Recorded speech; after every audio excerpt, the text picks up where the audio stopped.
Hi friends, எல்லாருக்கும் வணக்கம். எல்லோரும் எப்படி இருக்கிறீங்க? இன்றைக்கி பார்த்தீங்கன்னா என்னோட சிம்பிளான ஒரு சின்ன வீடியோ தான் பார்க்க போகிறீங்க. அதாவது இன்றைக்கி நான் என்ன லஞ்சு செய்கிறேன், இதில் சூப்பரான 2 ரெசிபி, வித்தியாசமான ரெசிபி நான் உங்களுக்கு காமிச்சிருக்கேன். நீங்கள் பாருங்கள். என்னோடய சேனல் உங்களுக்கு பிடிச்சிருந்ததுன்னா லைக் பண்ணுங்கள், சப்ஸ்கிரைப் பண்ணுங்கள். கீழே உள்ள பெல் பட்டன் அமுக்குனீங்கன்னா நான் போடுற வீடியோஸ் எல்லாமே உங்களுக்கு நோட்டிஃபிகேஷன் காமிக்க நீங்கள் பார்த்து என்ஜாய் பண்ணலாம். இப்போ வாங்க நம்ம வீடியோக்குள்ளே டேரெக்டாக. ஹாய் ஃப்ரெண்ட்ஸ், எல்லாருக்கும் வணக்கம். இப்போ பார்த்தீங்கன்னா இன்றைக்கி நாங்கள் மதியம் லஞ்சு என்ன செய்கிறோங்கிறத அந்த வீடியோவில் காமிக்க போகிறேன். இப்போ எங்கள் அத்தை தான், மாமியார் தான் காய் நறுக்கிட்டு இருக்காங்க. அது என்ன காயின்னு பார்த்தீங்கன்னா பப்பாளிக்காய். அதை தோலை சீவிட்டு கேரட் சீவுறதில் வச்சு நல்லா சீவிட்டு இருக்காங்க. இப்போ பார்த்தீங்கன்னா அடுப்பில் 3 தடவை பால் வச்சுருக்கேன். ஒரு பால் பாயாசம் செய்ய போகிறேன், டிஃப்ரெண்ட் டைப் ஆஃப் பாயாசம். அதுக்கப்புறம் 1 டீ போடுறதுக்கு 1 பாலை எக்ஸ்ட்ரா இருந்தது, அதை காய்ச்சி மூடி வச்சிடலாம் ஈவினிங் டீ போடுறதுக்கு அப்படிங்கிறதுக்காக அதுக்கு 3 காய்ச்சி வச்சிட்ருக்கேன். இப்போ பார்த்திங்கன்னா பப்பாளிக்காயில் உள்ள தோலெல்லாம் சீவிட்டு அதை 2 கட் பண்ணிவிட்டு கேரட் துருவலில் வச்சு நல்லா திருவி எடுத்துக்கிட்டாங்க. இந்த பால் காஞ்சாச்சு. இது ஈவினிங் டீ போடுறதுக்கு. இந்த பால் பாயாசத்துக்காக, அதாவது சக்கரவள்ளி கிழங்கு பாயாசம் வித்தியாசமாக செய்ய போகிறேன். சூப்பராக இருக்கும், நீங்களும் ட்ரை பண்ணி பாருங்கள். இன்னொரு சட்டியில் இருந்த பாலில் தான் நான் டீ போட்டுட்டேன். டீ போட்டு ஆற்றியாச்சு. அதை நல்லா குடிச்சிட்டு தெம்பாக மதியானம் சமையல் ஸ்டார்ட் பண்ணியாச்சு. பப்பாளிக்காய் துருவி வச்சாச்சு. இது என்னென்னு பார்த்தீங்கன்னா சக்கரவள்ளி கிழங்கு. அது தோலெல்லாம் சீவிட்டு அதையும் நல்லா கேரட் துருவலில் போட்டு துருவி எடுத்துக்குவோம். இப்போ பார்த்தீங்கன்னா இன்றைக்கி நான் ரொம்ப பெருசாலாம் செய்யலை, லஞ்சு சிம்பிளாக செய்ய போகிறேன். அதுக்கு பார்த்தீங்கன்னா இது ஏற்கனவே வச்ச குழம்பு. அது பார்த்தீங்கன்னா ஃபஸ்ட்டு மீன் குழம்பு சுண்டை வச்சு காமிச்சேன். இது கறி குழம்பு. அதுக்கப்புறம் சுண்டல் குழம்பு நாள் வச்சது சுண்டை வச்சுருந்தது. இது பிரியாணி கொஞ்சம் இருந்தது. அப்புறம் குருமா குழம்பு கொஞ்சம் இருந்தது. இத்தனை குழம்பு இருக்கிறதுனால குழம்பு எதுவுமே வைக்கல, பொரியல் மட்டும்தான் செய்ய போகிறேன். இப்போ பப்பாளிக்காய் பொரியலுக்கு சட்டியை வச்சுட்டு எண்ணெய் ஊற்றிட்டு அது கூட கடுகு பருப்பு ஜீரகம் போட்டுட்டு பச்சை மிளகாயும் கருவேப்பிலையும் இந்த மாதிரி நல்லா வெடிக்க போட்டுட்டு அதுக்கப்புறம் நல்லா பொரிஞ்சதுக்கப்புறம் நம்ம துருவி வச்சுருக்க பப்பாளிக்காய் துருவலை எடுத்து போட்டுக்குவோம். இந்த மாதிரி சூப்பராக துருவணும். இதுக்கு நம்ம தண்ணி ஊற்ற வேணாம், ஏன்னா அந்த காயே சதம் தான் இருக்கும். அதனால் தண்ணி ஊற்றாமல் இந்த தண்ணி எண்ணெய் இதிலே வெந்தால் போதும். இதுக்கு தேவையான அளவு உப்பு, கொஞ்சம் மஞ்சத்தூள் போட்டுட்டு இதை நல்லா பிரட்டிட்டு மூடி வச்சுருவோம். மூடி வச்சோன்னா அது பாட்டுக்கு வெந்துக்கிட்டு இருக்கும். லாஸ்ட்டில் கொஞ்சம் தேங்காய் பூ துருவிட்டு இறக்கணுன்னா சூப்பராக பப்பாளிக்காய் பொரியல் அவ்வளோ சூப்பராக இருக்கும்.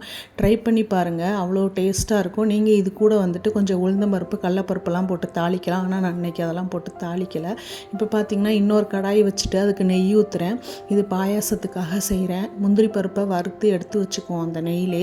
அதை திருப்பி முந்திரி பருப்பை வறுத்தனோட அதை எடுத்துக்கிட்டு மீதி இருக்க நெய்யில் நம்ம துருவி வச்சுருக்கிற சக்கரவள்ளி கிழங்கு அந்த நெய்யில் போட்டு அதை நல்லா வதக்கி ஒரு 5 நிமிஷம் நல்லா வதக்கி வேக வச்சு எடுத்துக்குவோம். ஏன்னா இது வதக்கி வேக வச்சதுக்கப்புறம் நம்ம பாலில் தான் சேர்க்க போகிறோம். இதுக்கு நம்ம பால் 1/2 லிட்டர் ஏற்கனவே தண்ணி ஊற்றாமல் காய்ச்சி ஆற வச்சுருக்கணும்.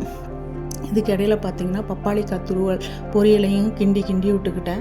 இப்போ பார்த்திங்கன்னா சக்கரவள்ளி கிழங்கு ஒரு 5 நிமிஷம் நல்லா நெய்யில் வதக்கியாச்சு. அதுக்கப்புறம் நம்ம காய்ச்சி ஆற வச்ச பாலில் இந்த சக்கரவள்ளி கிழங்கு துருவலை போட்டுட்டு அடுப்பை பற்ற வச்சுட்டு அது நல்லா வேக வச்சிடணும். பால்லே தான் வேக வைக்கணும். இப்போ பார்த்திங்கன்னா நமக்கு இடையில பப்பாளிக்காய் துருவலையும் நல்லா அதாவது கிண்டி எடுத்தாச்சு. இப்போ நம்ம சக்கரவள்ளி கிழங்கு பாலில் போட்டு ஒரு 5 நிமிஷம் கழித்து கொதித்து வெந்ததுக்கப்புறம் சர்க்கரை தேவையான அளவு எவ்வளவு சர்க்கரையோ அது போட்டுக்கலாம். இப்போ பார்த்தீங்கன்னா பப்பாளிக்காய் ரெடி ஆயிடுச்சு. அது கூட தேங்காய் பூ துருவல் போட்டு அதை ஒரு கிளறிட்டு ஆஃப் பண்ணி மூடி வச்சிட்டோன்னா எம்மியான பப்பாளிக்காய் துருவல் ரெடி. காய் ரெடி ஆயிரும். இப்போ பார்த்திங்கன்னா பாயாசத்துக்கு நம்ம சவ்வரிசி வேணாலும் சேர்த்துக்கலாம். சவ்வரிசி ஊற வச்சுட்டு அதை பாலில் போட்டு இந்த சக்கரவள்ளி கிழங்கோட சேர்த்து வேக வச்சுக்கலாம். ஆனால் நான் இன்றைக்கி சவ்வரிசிலாம் போடலை, வெறும் சக்கரவள்ளி கிழங்கு துருவல் மட்டும்தான் போட்டு பாயாசம் செய்கிறேன். இதுவே சூப்பராக தான் இருக்கும். உங்களுக்கு தேவைன்னா போட்டுக்கோங்க. இப்போ பார்த்திங்கன்னா பாலிலே சக்கரவள்ளி கிழங்கு நல்லா வெந்துருச்சு. அதுக்கப்புறம் நம்ம வறுத்து வச்சுருக்கிற அந்த முந்திரி, திராட்சை, அது கூட ஒரு கைப்பிடி அளவு தேங்காய் பூ இதெல்லாம் போட்டு அந்த பாயாசத்தில் போட்டு நல்லா கிளறி எடுத்துக்குவோம். அதுக்கப்புறம் முட்டை கலக்கி செய்ய போகிறேன். முட்டை கலக்கிக்கு முட்டையை உடச்சி ஊற்றிக்கிட்டு அது கூட பழைய கறிக்குழம்பு இருக்குது சொன்ன பாருங்கள், அந்த கறிக்குழம்பு ஒரு டீஸ்பூன் ஊற்றிட்டு அது கூட சிக்கன் மசாலா, கொஞ்சம் பெப்பர் தூள், கொஞ்சம் உப்பு, அதுக்கப்புறம் கொஞ்சம் மிளகாத்தூள் இதெல்லாம் போட்டு நல்லா கலக்கி எடுத்துக்கிட்டு கடாயில் எண்ணெய் விட்டு இந்த மாதிரி ஊற்றிட்டு வேக வைக்கக்கூடாது. இந்த மாதிரி இருக்கிற ஸ்டேஜ்லேயே டக்குன்னு நம்ம மடக்கிடணும். மடக்கி நம்ம வேற ஒரு இதில் ஹாஃப் வேக்காடாகவே மடக்கிடணும். இந்த மாதிரி எடுத்துக்கிட்டோம்னா சூப்பரான முட்டை கலக்கியும் ரெடி ஆயிரும். இன்றைக்கி எங்கள் வீட்டில் லஞ்சு பப்பாளிக்காய் பொரியல், முட்டை கலக்கி, அதுக்கப்புறம் பழைய குழம்புகளை வச்சு நாங்கள் லஞ்சு முடிச்சாச்சு.